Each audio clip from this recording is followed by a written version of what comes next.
আসসালামু আলাইকুম। আমরা বর্তমান ফরিদপুর থেকে কালোজিরা সংগ্রহ করে আসছি। বর্তমান আমরা দিনাজপুর লেচু বাগানে। এই যে আমাদের হাতে দেখছেন লেচু ফুল। আমরা বর্তমান লেচু ফুলের মাঠে। এই লেচু ফুলের মাঠটা এত বড় যে আমি কল্পনা করে পাই নাই।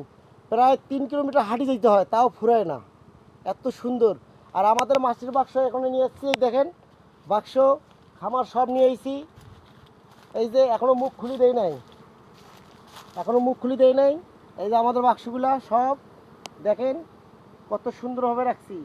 এইগুলো আমরা মধু সংগ্রহ করে অনলাইনে ছাড়ে দেব। যদি কারো মধু লাগে, মধু নেবেন। আমাদের কাছে প্রোডাক্ট আছে কালো জিরা, ধনিয়া, সরিষা ফুল, মিষ্টি কুমড়া, শশা ফুল। আসসালামু আলাইকুম, আপনাকে ধন্যবাদ। যদি আপনাদের কাউকে মধু লাগে তাহলে আপনারা আমার নাম্বারে যোগাযোগ করেন। ইনশাল্লাহ, আল্লাহ হাফেজ।